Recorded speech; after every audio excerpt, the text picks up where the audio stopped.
And just like that, the apathy sets back in. I feel like Michael Cole on commentary when Brock Lesnar went out there and hit however many F5s it was in a row on The Undertaker. The streak is over. My friends, the Vancouver Canucks lose their final game of this Eastern Metro road trip 5-2 against Rick Tocchet and his Philadelphia Flyers. And don't worry, friends, we are going to get into the Flyers and their entire Rick Tocchet, Matvei Michkov situation, because I do think at this point it is fair to say that there's a situation there. It's not looking all too cordial between those two, and you could probably say that there's a similar effect going on here between Tocchet and Michkov as there was with Tocchet and a certain Swedish $11.6 million superstar in Vancouver in Tocchet's last year with the Canucks. But that is neither here nor there. Elias Pettersson didn't even play today. But Tocchet's folks went out there and got themselves the victory 5-2. As we said, Thatcher Demko gets beat 4 times in this hockey game, even though he was very, very good. And this is one of these situations where I can honestly get behind the status quo of Demko being a Canuck at this stage, because especially in the first 2 periods of the game, Demko was lights out. I mean, sure, he didn't shut out the whole game or whatever, he still let in 4, but the guy was a monster, making save after save after save, thwarting away some brilliant Philadelphia Flyers chances. I saw a bunch of Canucks fans on Twitter saying things like, hey, we gotta trade this guy soon. He's going to cost the Canucks too many losses. They're going to lose less because he is that good. And in a game like this, where Demko admittedly plays very well but doesn't get the best save percentage or advanced analytical numbers at the end of it, I do think that for Vancouver, it's almost a best-case scenario type of ordeal. Yeah, so what? Thatcher Demko had an .895 save percentage in this one. He looked amazing. If it was any other normal, human, mortal goaltender in net, it probably would have been a 7-2 game. Who knows? But Thatcher Demko, either way, he's displayed some very high-quality goaltending during this road trip. He had a hiccup when he came back and played against Buffalo in Quinn Hughes' last game. That was not a good performance out of Thatcher, the Snatcher. But he has started to snatching pucks again in this recent Eastern road trip. Vancouver went 4-1-0 on it. They won 4 straight against New Jersey, New York, Boston, and then had this loss against Philadelphia. They exercised a lot of their demons, beating Luke Hughes, beating JT Miller, beating Bo Horvat, beating Nikita Zadorov and Elias Lindholm, and then ultimately losing to Rick Tocchet. What a run for the Vancouver Canucks to end off this December period. Now, I know they are still going to have some games before the new year rolls around, but that's it for the Canucks for now. Christmas break is in store. No games tomorrow, no games on the 25th, of course, and then no games on the 26th for this Vancouver team. But ultimately, in this one against Philadelphia, they simply were outplayed.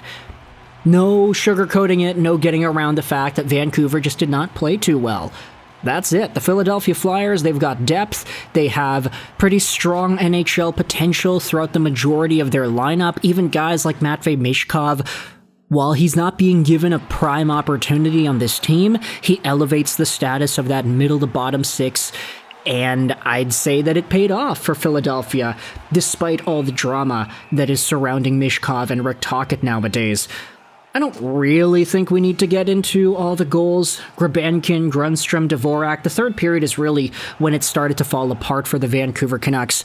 All gas, no brakes for far too long, and it caught up to them because they ran out of steam, and the Philadelphia Flyers were able to outpace, and ultimately outscore Vancouver in that period 3. It was 1-0 after the second period. Nikita Grebenkin got that tip in front, and that was all she wrote for the first 40 minutes. But in the third, that is when Carl Grundstrom and Christian Dvorak were able to get 2 goals back-to-back within the span of about 2 minutes in between, which widened the lead from 1-0 to 3, and it put the Canucks pretty much out of reach. You can also talk about some of the other notes, like, oh, was Christian Dvorak's goal a high stick? Absolutely not. Upon video replay, it was clearly below the crossbar. The puck made contact with Dvorak's stick on the heel of the stick. It was low. It was worthy of being called a goal, so the referees made the right call there. Max Sasson, though, got on the board and broke the shutout for Dan Vladar with about 7 minutes to go in the third period, bringing the game up to 3-1. He comes in by the defense, receives a Garland pass, and then goes 5-hole on Vladar. Only for Owen Tippett to score just 2 minutes later, where he comes in on a mini breakaway on Demko and does a beautiful power move. He's protecting the puck, sliding to his right, and then he kind of teases going from left to right, backhand to forehand, but instead of going full forehand on the right side, Owen Tippett goes forehand left side, upstairs short side. It's a lethal play. It's hard to describe it verbally, but essentially Owen Tippett shot across the grain, fooling Demko, and I was a little bit ticked off because my fantasy hockey opponent this week picked up Owen Tippett earlier in the morning because he had Leo Carlsson unavailable for the day. So yeah, that's great, eh? The guy's going out there getting points. Meanwhile, I chose Anton Forsberg for my streamer today, and that guy's already down 1-0 against Columbus. How wonderful is that? But never mind, because after Matvei Michkov got the empty net, you also had Zeev Buyum setting up a beautiful play for Drew O'Connor in front, bringing the score up to 5-2. Yeah, Michkov empty net, 5-1, and then Drew O'Connor 5-2, 17 seconds to go. I have Zeev Buyum on my fantasy team. I picked him up after the 2-point game against New Jersey. Admittedly, he hasn't done much since then, but now he has another assist, so thankfully I can drop him without feeling too regretful. Yeah, Zeev Buyum comes in down the right side, sets up a nice little backhander feed to O'Connor in front. He beats Vladar, 17 seconds to go, and that is all she wrote. Zeev Buyum also got hurt in this one for a little bit. He got awkwardly knocked into by Matvei Michkov and then had to leave the bench. He then returned to the game shortly after and was in very noticeable discomfort. He was getting comforted by Tyler Myers there, so really nice energy, I'd say, between Tyler Myers and Zeev Buyum. 2 guys that play on the same pairing, 2 guys that happen to have gotten assists today. Elias Pettersson also got an assist on the O'Connor goal, so nice to see the young guys stacking up some points. But that's all she wrote, eh? Vancouver loses 5-2, the streak is over, The Undertaker has lost at WrestleMania, and now we can all start reverting back over to Team Tank. And know that it's possible that Vancouver loses hockey games with Thatcher Demko in net still.